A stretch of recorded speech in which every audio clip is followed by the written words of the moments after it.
बिस्मिल्लाहिर्रहमानिर्रहीम।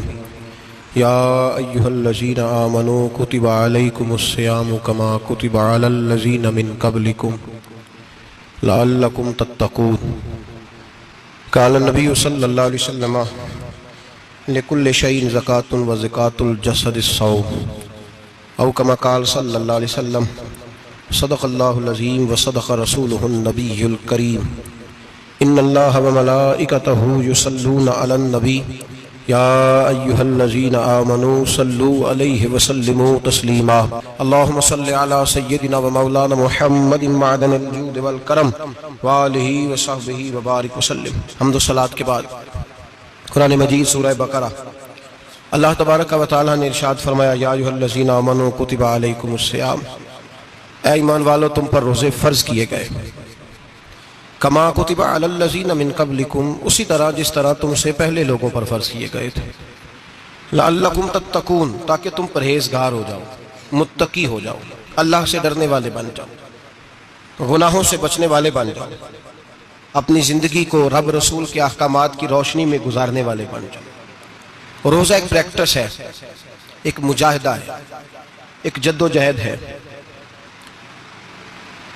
जद्दोजहद किस चीज़ की? अल्लाह की रज़ा के मुताबिक अपने आप को ढालने की जद्दोजहद। सौम का लुग़वी माना होता है रुक जाना। हलाल रिज़्क़ सामने पड़ा है, हलाल मशरूब सामने पड़ा है, हलाल रिश्ता बीवी का मौजूद है, लेकिन इन सब चीज़ों से हालत रोज़ा में रुकना, अल्लाह की रज़ा के लिए रुकना, इसका नाम रोज़ा है। तो सौम का माना रुकने के हैं, परहेज करने के हैं, बचने के हैं। हर चीज़ मौजूद है लेकिन अल्लाह का हुक्म नहीं है, तो लिहाजा खा नहीं सकते। तो रब फरमाते जब जायज़ चीज़ें तू मेरी मर्जी के बगैर मेरे हुक्म के नहीं खा सकता, तूने रुकना है, तो हराम कैसे खा लेता है? जायज़ चीज़ के लिए तुझे हुक्म है, मैं कहूँ तो खाएगा, मैं कहूँ तो नहीं खाएगा। मैंने हुक्म दे दिया, जायज़ है, रोटी है, खाना है, गोश्त है, तेरी फ्रिज में पड़ा सारा कुछ, तू बाइख्तियार है, मुंह में दांत भी हैं, हजम करने को हाजमा भी है, भूख की शिद्दत भी है, पर मेरी इजाजत के बगैर तू खा सकता। रोजा रख लिया, तुझे हुक्म नहीं कि तू खाए। जब जायज चीज मेरी मर्जी के बगैर नहीं खा सकता, तो नाजायज कैसे खाएगा? मेरे नबी पाक अलैहिस्सलातु वस्सलाम ने अपने खूबसूरत अल्फाज के अंदर इस मफहूम को बयान फरमाया। महबूब पाक सल्लल्लाहु अलैहि वसल्लम फरमाते, जिसने झूठ नहीं छोड़ा, गीबत नहीं छोड़ी, बुराई नहीं छोड़ी, अल्लाह को उसके भूखे प्यासे रहने की कोई जरूरत नहीं। वो काहे का रुका है? जब कोई काम तो उसने अल्लाह की रिदा वाला किया नहीं। रोजा रख के दगा कर रहा है, रोजा रख के झूठ बोल रहा है, रोजा रख के कम माप रहा है, तोल रहा है, धोखा दे रहा है, रिश्वत ले रहा है, फ्रॉड कर रहा है, हराम का माल इकट्ठा करके कहता है उसमें से चलो 10 देंगे भी पका देंगे। वो भाई जो काम अल्लाह ने तुझे करने का हुक्म दिया था, जब तू वो बजा ही नहीं ला रहा, मकसद रोजा ही तू हासिल, लअल्लकुम तत्तकून। रोजे का मकसद ये है कि तू परहेजगार हो जाए। मेरे नबी पाक अलैहिस्सलातु वस्सलाम की बारगाह आली मर्तबत में 2 औरतें आई, ये चीजें खा लो। कहने लगी, महबूबा हमने रोजा रखा हुआ है। फरमाया, नहीं तुम्हारा तो रोजा नहीं है, हुजूर रखा हुआ है रोजा, सहरी से लेकर अब तक कुछ नहीं खाया, शाम तक भी नहीं खाएंगी। महबूब ने फरमाया, जरा कह तो करो, उल्टी तो करो। कह की तो उनके हलक से खून भी निकला और गोश्त के लोथड़े भी निकले, फूटियां भी निकली। नबी पाक ने फरमाया, वहां बैठ के तुमने अपने जानने वालों की गीबत नहीं की, चुगली नहीं खाई? खामोश हो गई, गर्दनें झुक गई। नबी पाक ने फरमाया, तुमने कुरान नहीं पढ़ा कि जो अपने भाई की गीबत करता है वो मुर्दा भाई का गोश्त खाता है? तो गोश्त खा के भी तुम्हारा रोजा रह गया। इस तरह का रोजा है कि सब रोजा रख के ना रखने वालों पे तनकीद कर रहे हैं। तरावियां पढ़ के निकले हैं तो कहते हैं मैं अकेला ही नेक हूं, बाकी तो मोहल्ले में को पढ़ता ही नहीं। ये कैसा तेरा रोजा है कि तू रोजा रख के तो उसके मकसद को नहीं समझा? लअल्लकुम तत्तकून। रोजादार तो वो है कि रोजा रखा हुआ है, खाने भी से रुका है, पीने से भी रुका है, अमले ज़ौजियत से भी रुका है, फिर वो झूठ से भी रुके, गीबत से भी रुके, बदनिगाही से भी रुके, हराम खारी से भी रुके सारी चीजों से। ये बतलाइए कि रोजे की हालत में अपनी बीवी के पास जाना मना है, तो गैर महरम को देखना जायज है? हमारे टीवी पे मैंने पहले भी कहा था कि हम ठेकेदार और जिम्मेदार नहीं है मजहब के। यहां हमारे आने से पहले भी कोई बैठा था, हम मरेंगे तो यहां हमसे बड़े बड़े नेक लोग बैठे, कोई बंदा जिम्मेदार नहीं है। बड़े बड़े कज कुला साहिब जुब्बा और दस्तार, बड़े बड़े साहिब बसीरत, आइमा, फुकाहा, उलमा, जुआमा, नुकाबा, सूफिया, औलिया, गौस, कुतुब, अब्दाल, औताद, कुतुबुल अख्ताब, जाने कौन कौन आए, उलमा आए, मुफस्सिरीन आए, मुहद्दिसीन आए, गुजर गए। हम तो खाक नशी लोग हैं, थोड़ा काम करने वाले, थोड़ी सलाहियत रखने वाले। लेकिन भाई अगर करते हैं तो एक काम करते हैं, साथ दूसरा नहीं करते। ये किस तरह का दीन सिखाने लोग निकले कि शव्वाल से लेकर शाबान तक गाना सुनाया जाएगा, शाबान से लेकर शव्वाल तक नाच गाना किया जाएगा, शव्वाल से लेकर शाबान तक धमा चौकड़ी होगी, रमजान आएगा तो हदीसें सुनाई जाएंगी, रमजान आएगा तो लोगों को कुरान पढ़ के सुनाया जाएगा। ये मजहब बाज नहीं है, एक गवैये मजहब सिखाएंगे, एक्टर मजहब सिखाएंगे। ये मजहब बाज नहीं है कि एक गिलास के अंदर पहले शराब पी लो, फिर उसी गिलास में रमजान आए तो शहद बांटना शुरू कर दो। ये बाज नहीं, ये मेरे रसूलुल्लाह का मजहब है। अगर तुम्हें शौक है दीन सीखने सिखाने का, यकम रमजान को तौबा करो और कहो कि हम टीवी पे बैठ के हदीसें सुनाएंगे, तो सारा साल सुनाएंगे। और जिस जुबान से हदीस निकलेगी फिर उससे कभी गंदा गाना नहीं निकलेगा, फिर कभी नाच गाना नहीं होगा। ये कौन सा मजहब है जो बीबियां सिखा रही हैं? ये कौन सा दीन है जो औरतें सिखा रही हैं? मेरे रसूल पाक सल्लल्लाहु ताला अलैहि वसल्लम का वो मजहब है कि मेरे आला हजरत फाजिल बरेलवी रहमतुल्लाह अलैह ने फरमाया, मर्द के लिए जायज नहीं कि वो औरत की जुबान से मिलाद भी सुने, नात भी सुने। मर्द के लिए जायज नहीं, मर्द को मर्द सिखाएगा, औरत सिखाएगी तो औरतों को सिखाएगी। बेशक आप सवेरे फतवा दीजिए कि छोटी सी मस्जिद में बैठ के, छोटे से कोने में बैठ के छोटा सा मौलवी, और वहां तो इतने इतने बड़े मुफ्ती टीवी पे बैठे हुए, वो गलत है तो सही है कैसे हो गए? सुनो, मेरे नबी पाक अलैहिस्सलातु सलाम के मजहब का हुस्न ये है कि इस्लाम कहता है एक नजर बीबी को देखा किसी ने गलती से तो माफी हो जाएगी, दूसरी नजर शहवत से देखा तो हराम है उसके लिए। वो पाकिस्तान का मौलवी हो या सऊदी अरब का शाह हो, किसी के लिए औरतों के बीच फिरना उठना बैठना जायज है? मेरे नबी पाक सल्लल्लाहु ताला अलैहि वसल्लम ने फरमाया है, मैं औरतों से मुसाफा करने नहीं आया। और मेरे नबी पाक सल्लल्लाहु अलैहि वसल्लम ने फरमाया, हुजूर फरमाते देखिए ना, कुत्ता बिल्कुल नापाक नहीं होता, कुत्ते का थूक नापाक होता है, या कुत्ता गीला हो जाए तो नापाक होता है, लेकिन खिंजीर सारा नापाक होता है, कुल नापाक है खिंजीर। नबी पाक ने फरमाया खिंजीर भी हो और गंद में लिथड़ा हुआ भी हो, पेशाब में लिथड़ा हुआ हो, गोबर में लिथड़ा हुआ हो, पखाने और फुजले में लिथड़ा हुआ खिंजीर हो, उसका जिस्म तेरे साथ टकरा जाए तो इतना बुरा नहीं जितना गैर महरम औरत का वजूद तेरे साथ टकरा जाए तो बुरा है। इस हद तक मेरे नबी पाक सल्लल्लाहु और गुंबद के मामले में फतवा देने वाले, या रसूल अल्लाह कहने पर कुफर का फतवा देने वाले और बड़ी बड़ी बातें करने वाले खामोश क्यों हो गए? या अय्युहल्लज़ीना आमनू ला तत्तखिदुल यहूद वन नसारा औलिया। रब फरमाता है यहूदियों और ईसाइयों को दोस्त ना बनाओ, ये तुम्हारे दोस्त हो सकते, ये तुम्हारे सज्जन हो सकते। जब अर्श का मालिक कह रहा है सज्जन नहीं हो सकते, तो तू दोस्ती की बात कैसे बढ़ा रहा है? या रसूल अल्लाह हमारे सज्जन कौन हो सकते हैं? फरमाया तुम्हारा दोस्त वो हो सकता है जो मोहम्मद अरबी का गुलामी करने वाला हो, जो रसूलुल्लाह की नौकरी करना हो, दोस्त होगा। दूसरा दोस्त हो सकता, कोई एक्टर मजहब नहीं सिखाएगा, कोई गवैया मजहब नहीं सिखाएगा। हजरत जनाब सैयदना जुनैद बगदादी, बगदाद के पीर से किसी ने पूछा था आज से 1100-1200 साल पहले, वो तो जमाना वैसे नेकी और परहेजगारी का था, कहा बाबा जी मर्द और औरत नेक हो, बगैर पर्दे के, बगैर हिजाब के, बगैर दीवार के बैठकर एक दूसरे को दीन सिखा सकते हैं? हजरत साहब बताइए, मर्द और औरत नेक हो तो बगैर पर्दे और हिजाब के एक दूसरे को दीन सिखा सकते हैं? तो हजरत जुनैद बगदादी फरमाने लगे सिखाने वाला हसन बसरी हो और सीखने वाली राबिया बसरी हो तो फिर भी बगैर पर्दे के बैठने की इजाजत नहीं। तो मुफ्ती साहब को इजाजत किसने दी? मौलाना साहब को इजाजत किसने दी? बड़ा वो नहीं होता जो टीवी पे ज्यादा आता है, बड़ा वो होता है जो रसूलुल्लाह के दीन पे अमल ज्यादा करता है। हजरत अब्दुल्लाह इब्ने मसूद रदी अल्लाह ताला अन्हु फरमाते ज्यादा बातें करने वाला आलिम नहीं होता।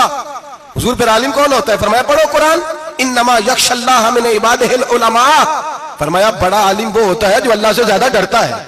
इसलिए कि रब फरमाता है मेरे बंदों में से जो आलिम वो है जो अल्लाह से ज्यादा डरते हैं, खौफ रखते हैं। तो मेरे भाई रमजान मुबारक में बचना है, परहेज का वक्त है, तो कोई शख्स भी कोई शो ना देखे, मेरी मिन्नत है आप हज़रात, कोई शो ना देखे। औरत का तो पर्दा है, तो हमें तो तमाशे पे लगा दिया गया। अजीब किस्म के एक्टर आ गए और मजहब सिखा रहे हैं। मेरी अपील है आपसे कि सहरी इफ्तारी के वक्त टेलीविजन बंद रखें। क्या चीज खोल के रखें? या कुरान खोल के रखें या रसूलुल्लाह का फरमान खोल के रखें। अल्लाह रसूल की तरफ तवज्जो रखें, वो सीखने सिखाने का वक्त है। छोड़े गवैयों से दीन सीखा जाएगा, हमें कोई शिकवा नहीं है। पक्की तौबा करें, सवेरे आए आके दीन सिखाएं। और मैं उनसे भी अपील करूंगा कि आओ दीन सिखाओ। हजरत फुज़ैल बिन अय्यास फरमाते हैं मैं डाकू था, कभी कभी छुप छुपा के जुमा पढ़ा करता था, फिर मैंने तौबा की तो सच्ची तौबा की, फिर मैंने तौबा की तो रब को राजी करने वाली तौबा की, फिर मैंने तौबा की तो छोड़ी हर शय, गरीबों का लूटा हुआ माल वापस किया, जिसके पैसे न दे सका उसके घर में जाके उसकी भैंसों को चारा डाला, उसके ऊंटों की खिदमत की, मैंने कर्जे चुकाए। फरमाया मैं सच्ची तौबा करके मस्जिद आया, जिस खतीब के पीछे मैं जुमा पढ़ा करता था वो मेरे हाथ पे बैठ करके मुरीद हो गया। अल्लाह तबारक व तआला ने अपने बंदों के दिल मेरी तरफ फेर दिए, फिर तुम्हें उसमें इनाम देने की जरूरत नहीं पड़ेगी, फिर तुम कुटिया नशीन बन के भी दीन फैलाओगे तो अल्लाह उसमें तासीर पैदा फरमा देगा। तो रोजे का माना रुकना है, रोजे का माना बोलिए, रोजे का माना रुकना। किससे? झूठ से, गीबत से, बदी से, बदनिगाही, खाने पीने। रोजा किस पे फर्ज है? अमीरों पे कि गरीबों पे? जी कहने मैं तो काम ही, मेरा तो काम ही मेहनत मजदूरी वाला, मैं कैसे रोजा रखूं? मैं तो दिहाड़ी लगाता हूं तो रोजा कैसे रखूं? मैंने नहीं किसी हदीस में पढ़ा कि रोजा वो रखे जो दफ्तर में बैठता है। सहाबा के जमाने में तो दफ्तर होते ही नहीं थे, किसी जगह नहीं लिखा हुआ रोजा वो रखेगा जो एसी में बैठता है, तब तो एसी थे ही नहीं। हजरत अबू बकर सिद्दीक रज़ी अल्लाह तआला अन्हु से लेकर जनाब बिलाल तक सारे अपने हाथ से काम करते, सारे अपने हाथ से काम करते, सारे। हजरत उमर फारूक रज़ी अल्लाह तआला अन्हु खलीफा वक्त होने के बावजूद माले गनीमत के ऊंट चढ़ने जाते थे तो चरागाह में छोड़ने में जाते थे, लेने भी आते थे वापस।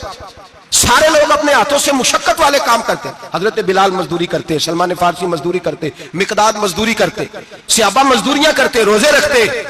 और रमजान के जाने का वक्त होता तो दर रसूल पे खड़े होकर अर्ज करते, महबूबा दिल नहीं भरा, दिल करता है कभी रब सारा साल ही रोजे रखता करे, सारा साल रमजान दे तो हम सारा साल रोजे रखने को तैयार है। जज्बा था, ताकत थी, हिम्मत थी। आज नौजवान लड़का है, कहता है मुझसे भूख बर्दाश्त नहीं होती। मेरे भाई रब बीमारी ला देना, अल्लाह से दुआ मांगे, अल्लाह शिफाए अता फरमाए, और दुआ करें अल्लाह आजमाए से महफूज फरमाए। आप यकीन करें मैंने लोगों को देखा है, हलक से कतरा नहीं उतरता, खुराक की नाली लगी हुई है, आला ग़िज़ाएं पकी हुई पड़ी है, अर्श का मालिक कहता है मैं तेरे हलक से गुजरने नहीं दूंगा, कानून बन गया। मैंने देखा है ड्रिप पे लोग जिंदा है, बोतल लगी हुई है, ग्लूकोज की, गुजारा चल रहा, आला ग़िज़ाएं पड़ी है, लाखों रुपया तिजोरी में पड़ा है। मालिक कहता है तू नहीं खा सकता तो वो खाने नहीं देता, नहीं खाने देता। एक शख्स यूरोप के इलाके का, मैं किसी कालम नवीस का पढ़ रहा था, वो कहता मेरी खरबों में जायदाद है, लेकिन मेरे मेदे में ऐसी तकलीफ है कि मैं आटे को छान कर जो ऊपर से बूरा निकलता है सिर्फ वो खा सकता हूं, उसके अलावा मैं कायनात की कोई नेमत खा नहीं सकता। और मेरे भाई वो जब चाहे तो बड़े बड़े खाने खाने से तुझे रोक दे, तेरे दांत चबाने के काबिल ना रहे, जुबान निगलने के काबिल ना रहे, मैदा तेरा हजम करने के काबिल ना रहे, वो जब चाहे तो जो मर्जी कर ले। वो कहता चल तू मेरी मर्जी पे चलना, एक महीना मेरे कहने पे ना खा, एक महीना मेरे कहने पे ना खा, तो या अल्लाह तू क्या करेगा? फरमाया सौमु तसफ़ू, मेरे नबी पाक ने फरमाया तुम रोजे रखो, अल्लाह तुम्हें सेहत अता फरमा देगा, अल्लाह तंदुरुस्तियां दे देगा, शिफाएं दे देगा। तुम रोजे रखो, अल्लाह तुम्हें, सुभान अल्लाह, अल्लाह तुम्हें, अल्लाह ताकत देता है, हिम्मत देता है, अल्लाह हिम्मत देता है। मैंने देखा है, मैंने बुजुर्गों को देखा है, ज़ईफ लोगों को देखा है, कमजोर लोगों को देखा है, मैंने देखा है रोजे रखते हुए, मजदूरों को देखा है रोजे रखते हुए। मैं अपने अब्बा जी को कहता, अब्बा जी इतनी सख्त गर्मी और मजदूरी आप करते और मजदूरी के आलम में रोजा रखते, तो कहते पुत्र रोजा की आंदा है, रोजा कदों को जाता है, रोजा अपनी जगह ते, मजदूरी अपनी जगह होते। और कई दफा मैंने फरमान लगे, मैंने यार समझ को नहीं लगती, पता नहीं रोजिया अल्लाह ताकत कितों दे छड़दा है, नहीं ज्यादा काम भी ज्यादा करीदा है, तो रोजा भी भाई सौमु तसफ़ू, मेरे मुस्तफा ने फरमाया तो रोजा रख, अल्लाह तुझे सेहत अता फरमा देगा।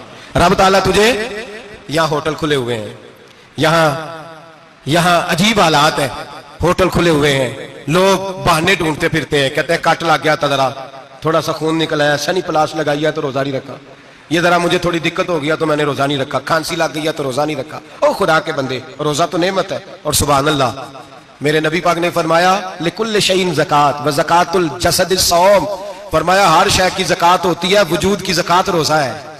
रोजे रखो, जिस्म की ज़कात निकल जाएगी। फाका करना भी मेरे नबी पाक की सुन्नत है, मिसवाक करना भी सुन्नत है, और फाका करना भी, मिसवाक वाली सुन्नत ज्यादा अपनाते हैं लोग, फाका करना भी नबी पाक की सुन्नत है। एक साहब मुझे कहने लगे जनाब बैठ के खाना हुजूर की सुन्नत है, मैंने कहा कभी कभी ना खाना भी नबी पाक की सुन्नत है, ना खाना भी हुजूर की सुन्नत है। और हमारे फुकाहा ने लिखा है जो रोटी ज्यादा खाता है उसमें दो बातें पैदा हो जाती हैं, क्या क्या? एक बोलता ज्यादा है, दूसरा सोता ज्यादा है, गाफिल हो जाता है। फका और हकीम अतिब्बा डॉक्टर कहते हैं कि पेट खाली रहे ना जिस आदमी का, उसका हाफजा मजबूत होता है, उसके ज़हन की गिरा खुलती है। ज्यादा खाने से तो खुमारी चढ़ती है, दिमाग ढूंढते फिरना, रोटी किधर से आज अच्छी है, घर में नहीं पकी तो होटल चले जाना, खाने के सिवा और काम ही कोई नहीं। और साहब मेरे नबी पाक अलैहिस्सलाम ने फरमाया काफर 7 आंतों से खाता है, 7 आंतों से, और फरमाया मेरा मोमिन एक आंत से खाता है, उसके वजूद में खाने वाली एक आंत है, काफर 7 आंतों से खाता है। फाका कशी से नूरानियत पैदा होता है, कम खाना। देखे ना, नबी पाक सल्लल्लाहु अलैहि वसल्लम ने अल्लाह से फाका मांग के लिया है, या अल्लाह एक वक्त रोटी दे, एक वक्त का फाका दे, मांग के लिया है नबी पाक ने, मांग के। हजरत अबू हुरैरा रदी अल्लाह ताला अन्हु फरमाते हैं भूख ज्यादा लगती थी ना जब मुझे, तो मैं हजरत उमर से, अबू बकर से, उस्मान, मौला अली से कोई मसला पूछ लेता था, और जब मैं मसला पूछता था तो वो मुझे रोटी खिला देते थे। जब मैं उनसे मसला पूछता तो वो मुझे, हजरत अबू हुरैरा फरमाते हैं मुझे भूख लगी, मैं हजरत उमर के पास गया, उनसे मसला पूछा। उनका रिवाज था जब मैं मसला पूछता तो पहले रोटी खिलाते। हमारे बुजुर्ग ये फरमाते हैं कि खाने खिला के दीन पढ़ाओ, सिर्फ तुम्हारा कुतुब खाना नहीं खुला होना चाहिए, तुम्हारा दस्तरखान भी खुला होना चाहिए। किसी ने नबी पाक सल्लल्लाहु अलैहि वसल्लम से पूछा था बेहतरीन मुसलमान कौन है, हुजूर ने फरमाया जो सलाम लेने में पहल करे और रोटी ज्यादा खिलाए, जो रोटी हर वक्त फिक्र करे आ यार तो रोटी खा ले, रोटी खाने की तरफ तवज्जो दिलाए। खिलाना सुन्नत है, ज्यादा खाना इसमें भी फर्क रखे। तो नबी पाक सल्लल्लाहु अलैहि वसल्लम के सहाबी हजरत अबू हुरैरा रज़ी अल्लाह ताला अन्हु फरमाते मैंने हजरत उमर से मसला पूछा, मैंने कहा हुजूर मसला बताएं, तो कहते पहले उनकी आदत थी जब मैं मसला पूछता तो रोटी भी खिलाते, आज उन्होंने मसला ही बताया है, रोटी कोई नहीं खिलाई। तो मुझे कहने लगे अबू हुरैरा तू सोचता होगा रोटी नहीं इसने पूछी, तूने कब से खाना नहीं खाया? मैंने कहा सुबह से। तो जनाब उमर कहने लगे मैंने कल सुबह से नहीं खाया। चल अबू बकर सिद्दीक के घर मसला पूछते हैं। कहते जनाब सिद्दीक अकबर के दरवाजे पे गए, जाकर के उनसे मसला पूछा। उनकी भी आदत थी जब कोई मसला पूछने जाते तो दस्तरखान बिछा लेते, कहते आओ रोटी भी खिलाता हूँ मसले भी बताता हूँ। कहते हैं गए तो उन्होंने भी मसला बताया, रोटी कोई ना पूछी। तो कहने लगे उमर अबू हुरैरा तुम लोगों ने कल परसों से नहीं ना खाया होगा। और अबू बकर को 4 दिन गुजर गए हैं, थोड़ा सा दूध मिला है या खजूर मिली है, रोटी कोई नहीं मिली। चलो दरे रसूल पे चलते, आओ हुजूर की बारगाह। कहते हैं नबी पाक की बारगाह में आए, हुजूर ने चेहरे देखे, करीम से मसला नहीं पूछना पड़ा। मेरे मुस्तफा करीम ने फरमाया भूख लगी हुई है तुम तीनों को? 3-4 दिन हो गए। अल्लाह के रसूल ने फरमाया मुझे पूरा हफ्ता हो गया है। सबब कुछ और है जिसको तो खुद समझता है। जवाल बंदा ए मोमिन का बेजरी से नहीं, भूख नुकसान का वजह नहीं बनी, वजह कोई और बनी है। रिश्वतें जो बाजार गर्म हुए हैं लूट मार के, ये रोटी के लिए नहीं, ये ज्यादा खाने के लिए, ये बैंक बैलेंस के लिए गर्म है। ये लूट मार का मकसद कोठियां बनाना है, रोटी का तो रब करीम का वादा है। जो रोज रोता है शाम को कि मेरा कारोबार कोई नहीं, असल में कहता है बंगला कोई नहीं, असल में कहता है कार कोई नहीं, पजारों कोई नहीं, रोटी तो अल्लाह अता फरमाता है, उसका वादा है। फरमाया हुजूर ने 3 दिन बीत गए, चलो। मेरा बेतकल्लफ सहाबी है अबुल हसन अंसारी, वो बड़े नसीब वाले होते हैं जिनको मेरे नबी पाक खुद कहते थे कि तेरी फलानी जिम्मेदारी है। इस जमाने का तो किसी को कह दिया जाए ये तेरी जिम्मेदारी है तो कहता है ये तो फटीके डालने लग गया, यहां से तो छुट्टी कर जानी चाहिए। खुश होते थे सहाबा के हमारी जिम्मेदारी लगी।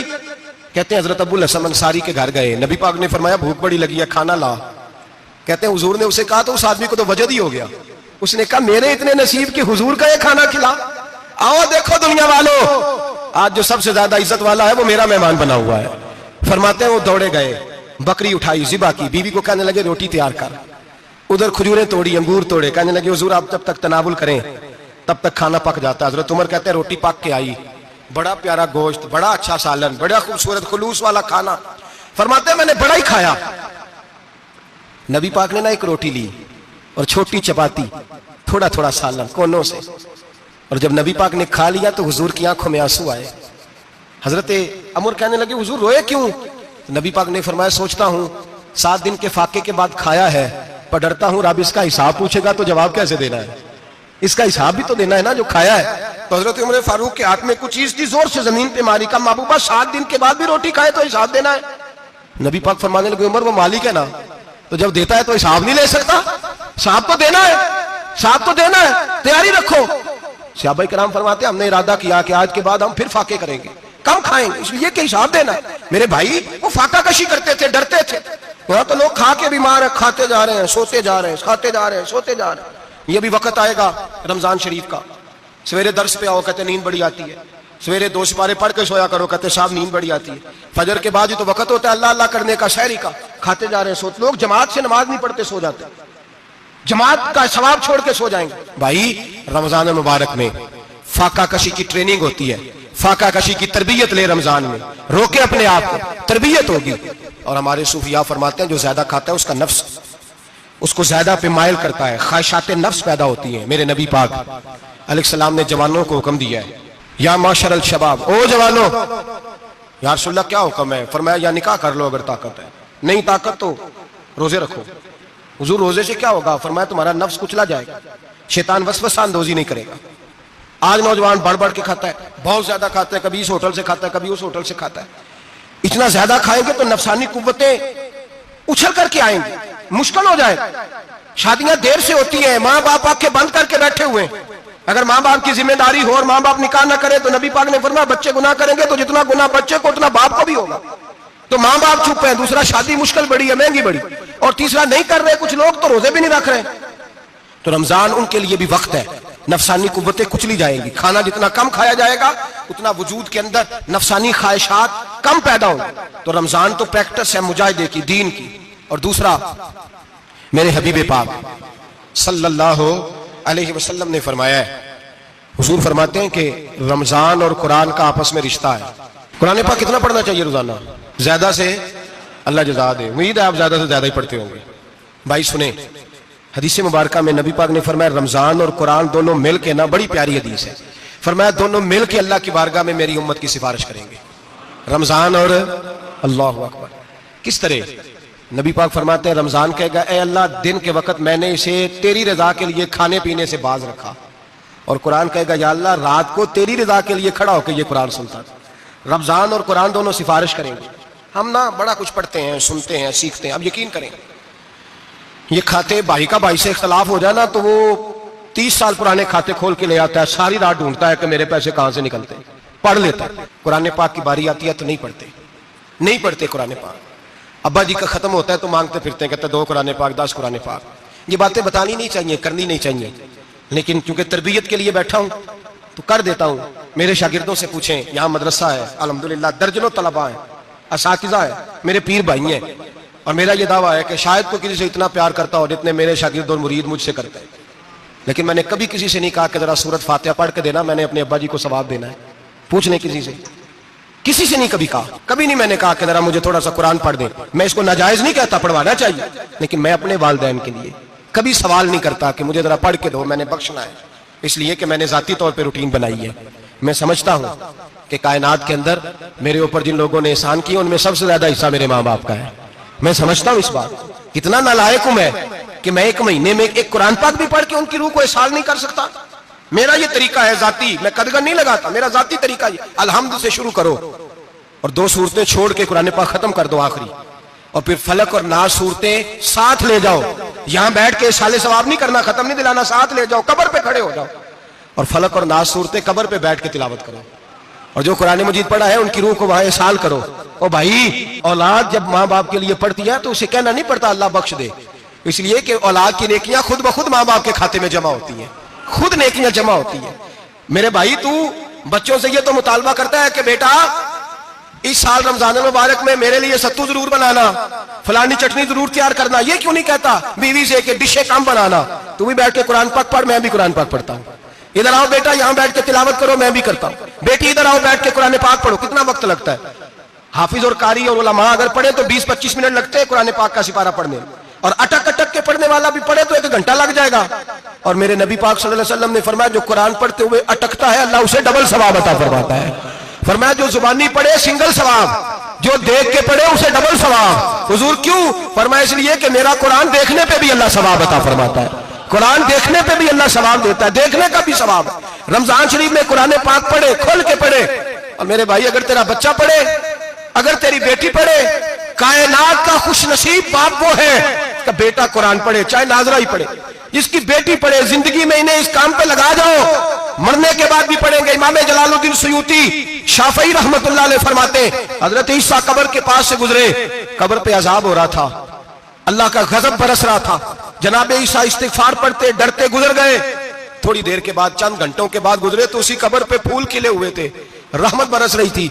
हजरत ईसा अलैहिस्सलाम अर्ज करने लगे, मौला तू बेनियाज है, मेरी ताकत नहीं तेरे कामों में बोलने की, पर अभी तो यहाँ अजाब हो रहा था, अभी रहमत बरस रही है। जनाब ईसा कहते हैं आवाज़े खुदाबंदी आई, ईसा बंदा बड़ा गुनहगार था, पापी था, मुजरम था, खताकार था, लेकिन जब इसका इंतकाल हुआ, इसकी बीवी हामला थी, उसके पेट में बच्चा था, बच्चा इसके इंतकाल के बाद पैदा हुआ। आज वो 4-4.5 साल का हुआ है, मकतब में गया है, मदरसा में गया है, उस्ताद ने बिस्मिल्लाह शरीफ पढ़ाई है। फरमाया उसने तोतली जुबान से कहा है बिस्मिल्लाहिर्रहमानिर्रहीम का, ऐसा मुझे बतला इस जमीन पर वो मासूम जिसे अभी रहमान और रहीम कहना नहीं आता, वो तोतली जुबान से मुझे रहमान और रहीम कहे और मैं उसी जमीन पे उसके बाप को अजाब दूं।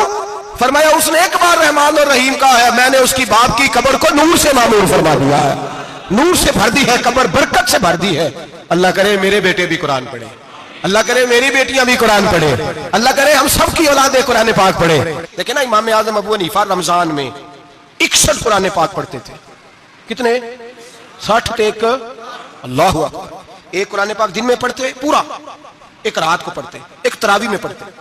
61 कुरान पाक इमाम साहब पढ़ते। आप फरमाते मैंने छोड़ दिए सारे वजीफे, मैं सिर्फ रसूलुल्लाह का कुरान पढ़ता हूं। रमजान सारा कुरान पाक, सारा रमजान। अब तो आदत ही नहीं रही हमें कुरान पाक। अगर लोग नाराज ना हो तो महफिल नात होती है तो तिलावतें कितनी होती हैं, और नाते हमने ज़ौक़ ही नहीं बनाया, ज़ौक़ ही नहीं बनाया हमने तिलावत कुरान का। इसलिए कि कुर्रा उलमा फुकरा इनको हम तैयार ही नहीं कर रहे, हम तो एक्टर पाल रहे हैं जो पैसे लेते हैं नात खानी के। माज़अल्लाह। ओ मेरे भाई, क्या कुरान मेरे नबी की नात नहीं? हजरत आयशा सिद्दीका रज़ी अल्लाह तआला अन्हा के पास सहाबा गए, कहने लगे अम्मा जी हमें नबी पाक का इखलाक बतलाएं। तो अम्मा जी कहने लगी जाओ जाके कुरान पाक पढ़ो, काला खुलुकुहुल कुरान, सारा कुरान मेरे नबी के इखलाक का ही नाम है। ये सारी नात है, ये सारी नात है। इस नात को सुनने लोग क्यों नहीं आते? इतना रश में अपने नात में उतना तरावी पे क्यों नहीं होता? और मिल्लत का जवान याद रखे, बूढ़े तरावियां पढ़ते हैं, ज़ईफ तरावियां पढ़ते हैं, घुटनों में दर्द है तरावियां पढ़ते हैं, बीमार बूढ़े तरावियां पढ़ते हैं, जवान वहां चौक में खड़े। क्या जवानी इसलिए है चौकों में खड़ा हुआ जाए? क्या जवानी इसलिए है कि सऊदी अरब जाने के लिए पासपोर्ट बनाना हो तो 2.5 घंटे खड़ा रहे तू, शनाख्ती कार्ड के दफ्तर तू खड़ा रहे, प्रोटेक्टर के लिए खड़ा रहे, काफिरों के सामने कासा लेसी करने के लिए तू खड़ा रहे, तू नौकरी पे जाए तो सारी रात खड़ा रहे, और तू कुरान के लिए खड़ा नहीं होता? मेरे महबूब ने फरमाया मन कामा ईमानन व इहतिसाबन गुफिर लहु मा तक़द्दम मिन ज़ंबि। फरमाया जो रमजान मुबारक में अल्लाह की रिजा के लिए गुनाहों की माफी के इरादे से कयाम करेगा, रातों को इबादत करेगा, अल्लाह उसके पिछले सारे गुनाह माफ फरमा देगा। नौजवान इरादा करें, प्रोग्राम बनाएं, इंशाअल्लाह कुरान पढ़ना भी है, कुरान पढ़वाना भी है, सुनना भी है, और इंशाअल्लाह बोलिए सुनना भी है और पढ़ना भी है और पढ़ाना भी। हिम्मत करें, दलेरी करें, आके खड़े तो हो, अल्लाह तौफीक अता करेगा। पहली बात यह कि रोजा रखें, दूसरी बात यह कि कुरान पाक की तिलावत करें, और रोजा रखें तो रोजे के सारे हुस्न समेत उसे रखें। नबी पाक ने फरमाया रमजान गमखारी का महीना है, गमखारी करें। हमारे जमाने में 2 किस्म की तकलीफें हैं। एक तो गरीब आदमी, उसका हाल यह है कि वो मांगते ही गुजारा करना चाहता है, उसने हाथ यूं कर लिया है तो अब उसका यूं होने को तैयार नहीं। जरूरत अगर किसी आदमी को किसी दरवाजे पे ले जाती है तो बुरा नहीं, लेकिन सवाल का अपने ऊपर दरवाजा खोल लेना ये ठीक नहीं। फाका कशी पैदा करें, हौसला पैदा करें, थोड़े पे गुजारा करना सीखें। गरीबों को भी इजाजत नहीं कि वो निकल खड़े हों मैदान में मांगने के लिए। टोलियां निकलती हैं रमजान में, जत्थे निकलते हैं खैरात इकट्ठी करने वाले। बचें। मेरे नबी पाक सल्लल्लाहु अलैहि वसल्लम ने फरमाया जिसने बगैर जरूरत के सवाल किया, जब कयामत के दिन आएगा तो उसके चेहरे के ऊपर गोश्त नहीं होगा, सिर्फ ढांचा ही होगा। इतनी भयानक सूरत में आए, बगैर अशद जरूरत के सवाल न कर, कभी सवाल न कर। और अमीरों से गुजारिश है कि रमजान हमदर्दी का महीना है, हमदर्दी करें तो सामने वाले की इज्जत का भी ख्याल करें। ये बात दुरुस्त है कि गरीब सियाना नहीं होता, इसलिए कि जिसकी जेब में पैसे नहीं होते भाई उसे अकल भी नहीं होती। जिसके घर कार नहीं होती उसे चलाने का तरीका, जिसके घर ओवन नहीं होता उसे चलाने का तरीका भी नहीं आता। जिसके घर में चीजें होती हैं उसे चलाना भी आ जाता है। जिधे घर दाने उधे कमले भी उसके सियाने हो जाते हैं। तो चौधरी साहब, सेठ साहब, नवाब साहब आटा तकसीम करते हैं, खड़े होकर फोटो खिंचाते हैं, फेसबुक पे देते हैं, और एक आटे का थैला और 10 अखबारों में फोटो। अल्लाह से डरें, रमजान हमदर्दी का महीना, हमदर्दी का। गरीब को दे तो उसकी इज्जत को रुसवा ना करें। मेरे नबी पाक अलैहिस्सलाम के सहाबी हजरत अब्दुल्लाह इब्न उमर रज़ी अल्लाह तआला अन्हु ढूंढ के लाते थे मिस्कीनों को, ढूंढ के, और जब लाते थे तो अपने दस्तरखान पर बिठाकर अपने साथ इफ्तारी कराया करते। और फिर फरमाया अल्लाह ताला ने लन तनालुल बिर्रा हत्ता तुनफिकू मिम्मा तुहिब्बून, अल्लाह के रास्ते में वो चीज देनी है जो तुम्हें ज्यादा प्यारी हो। कौन सी चीज जो तुम्हें, मैं थोड़ा सा बेबाक हूँ, बाज दोस्तों के साथ, सबके साथ नहीं। एक दोस्त मदरसे में घी देने आए एक दफा, तो वो वाला घी दे गए जो सबसे सस्ता था। तो मैंने कहा मुझे दयानतदारी से बताया आप यही खाते हैं घर में? कहने लगे नहीं। तो मैंने कहा फिर हमने बच्चे मारने के लिए तो नहीं ना रखे हुए, क्या वो वाला घी अल्लाह के रास्ते में प्यारी चीज दे रही है ना, इसलिए गले गले नोट लोग मस्जिद के गले में डाल जाते हैं, फटे हुए डाल जाते हैं, कहते हैं जोड़ लेंगे मौलवी साहब। और खुदा के बंदे प्यारी चीज देनी थी तुम्हें और तूने उसका तर्जुमा उल्ट कर लिया है। समझ ले रमजानुल मुबारक में किसी गरीब की मदद करनी है तो साथ उसकी इज्जत भी करनी है। नबी पाक अलैहिस्सलाम के दरवाजे पर जब से, ये जुमला एक है लेकिन बड़ा कीमती है, सहाबा कहते हैं जब हम दरवाजा रसूल पे जाते थे खैरात भी मिलती थी और इज्जत भी मिलती थी। खुद भीख दे खुद ही कहे मंगते का भला हो, खैरात भी मिलती थी और इज्जत भी मिलती थी। नबी पाक साथ इज्जत भी देते थे, मिस्कीन को गरीब को दें और खैर खाई करें। जूते बेचने वाले जूतों के रेट सस्ते करें, कपड़ा बेचने वाले कपड़े का रेट, दर्जी साहब भी रेट सस्ता करें, दुकानदार भी चीजों का रेट, हकीम साहब पैसे कम लें, डॉक्टर पैसे कम करें, हुकूमत निर्खों में कमी करे और ये काम इज्तिमाई तौर पे करें। मेरे नबी पाक ने फरमाया रमजान गमखारी का महीना है, इसमें गमखारी करनी है, दूसरे का ख्याल करें, इशार करें, कुर्बानी करें। यहाँ हर चीज का रेट बढ़ जाता है रमजान शरीफ में। हर आदमी कहता है मेरा सीजन आ गया है, तवज्जो बढ़ाएं, ख्याल करें, गमखारी का महीना है। और फिर आप लोगों से ये भी गुजारिश है कि रमजान मुबारक का जब महीना आए तो जिस आदमी के साथ नेकी करनी है वक्त पे करें। किसी गरीब को पैसे देने हैं, कपड़े देने हैं तो यकम रमजान को दें। मैं अक्सर दोस्तों से पूछता हूं, मैं कहता हूं कारी साहब जोड़ा कदों देंदे हो? कहते सतीवीं वाले दिन। मैं क्या मैनू लग गई समझ, तुहाडी साजिश है किधरे सवां के पा ना लवे। एवं मौलवी चौधरी साहब के नाल दे कपड़े पा ले तो कितने लिखे इनू देना सतीवीं। तुसीं दसो सतीवीं वाले दिन को दर्जी सी के देंदा, उन्होंने 3 गुना भी पैसे दईए तो कहता जेडे बाकी ने उन्होंने नहीं बटन पे लगते मेरे को, कितों जोड़ा सी के। तो किस दिन देते हो कारी साहब को? क्या मकसद है? पहनने के लिए दे रहे हो या इसलिए दे रहे हो कि ना पहन सके? तो भाई आप जब किसी को कुछ चीज देंगे तो कब देंगे? जब वो इस्तेमाल कर सके। गरीब को लोग फतराना देने जाते हैं ईद से 1 दिन पहले, तो क्या करेगा उसका? वो ना तो कपड़े खरीद सका ना रोटी ला सका। बल्कि मेरे हज़रत साहब फरमाते हैं रमजान से पहले दे दो, रमजान की नीयत करके रमजान से 1-2 दिन पहले दे दो, अल्लाह रमजान जितना सवाब ही अता फरमाएगा। रमजान से पहले दो जिसको कुछ है दिन, कबल अज़ वक़्त तैयारी करो। और मेरे किबला हज़रत साहब फरमाया करते अपने कपड़े बाद में, गरीब के बच्चों के कपड़े पहले, अपने घर की जरूरियात बाद में, गरीबों की जरूरियात। इसलिए कि अल्लाह पाक ने उनका रिज़्क़ भी हमारे घर भेज दिया। हमारी ड्यूटी लगाई है कि तुमने बांटना, बांटने वाले बनो। और ये ज़हन बनाए कि पता नहीं किसका हिस्सा था जो अल्लाह ने मेरे घर भेजा, ये ज़हन बना के बांट। और जिसको देने जाए, हाँ आपको इजाजत है थोड़ा बहुत पता करने की, लेकिन थोड़ा बहुत तफ्तीश करने की इजाजत, बाल की खाल उतारने की इजाजत। मैंने देखा है लोग गरीबों का इंटरव्यू लेते हैं, तेरा तो फलाना कमाने वाला नहीं, तू तेरा तो फलां बच्चा। ओ भाई बहुत सारे गरीब ऐसे हैं, बड़े हैं जो कमाने की कोशिश करते हैं लेकिन उनका सबब नहीं बनता। हाँ हाँ है ऐसे लोग जो सऊदी अरब चले गए हैं, कहते हैं तेरा तो फलां बाहर नहीं गया है, क्या है, लेकिन सारे सऊदी अरब जाने वाले भी माल कमाने की ताकत नहीं रखते। कई वहां भी बैठ के बेचारे कर्जों में उलझे हुए हैं, वहां वालों के जुल्म का शिकार है। बहुत सारी आजमाइशों में तू तफ्तीश करता है। मेरे इमाम शाफी का एक जुमला अगर आपको याद रह गया तो बात बन जाएगी। इमाम शाफी रहमतुल्लाह, बल्कि हजरत गौसे आजम जिलानी के पास वो बात आपको ज्यादा फायदा देगी। हजरत गौसे आजम जिलानी को उनका एक मुरीद समझाने लग गया, कहने लगा हजरत जी आप सब कोई देते रहते हैं, हर बंदा मुस्तहिक नहीं होता, जरा टटोल के दिया करें। तो गौसे आजम जिलानी फरमाने लगे भाई मुझे तो लगता है तू भी उन चीजों का मुस्तहिक नहीं था जो अल्लाह ने तुझे अता कर दी है। पहले तू बता तू मुस्तहिक था, तुझे अपनी हैसियत औकात का पता है जो अल्लाह ने तुझे दे दी है? ताकत थी, क्वालिटी थी, तेरे अंदर वो सलाहियत थी, रब ने तो नहीं तेरी तफ्तीश की कि तू काबिल है कि नहीं, तू अल्लाह के बंदों की तफ्तीश करता पड़ता है। इमाम शाफी फरमाया करते, इमाम शाफी फरमाते रब तुझे परख के नहीं देता, टटोल के नहीं देता, रुसवा करके नहीं देता। तू गरीबों के साथ ये सारा जुल्म क्यों करता है? बस पता चल गया वो जरूरतमंद है तो दे, इसलिए कि अजर तुझे गरीब ने नहीं देना, अजर अल्लाह ने देना है। और अल्लाह अजर अमल पे नहीं देता, अल्लाह तो नीयत पे अजर अता फरमाता है। तो नीयत देख तेरी किस तरह की। तो मेरे भाई गरीब को दे, कबल अज़ वक़्त दे। रमजान मुबारक में चौथा काम, बात आखिरी और चौथा काम सुने, रमजान में दीन सीखें।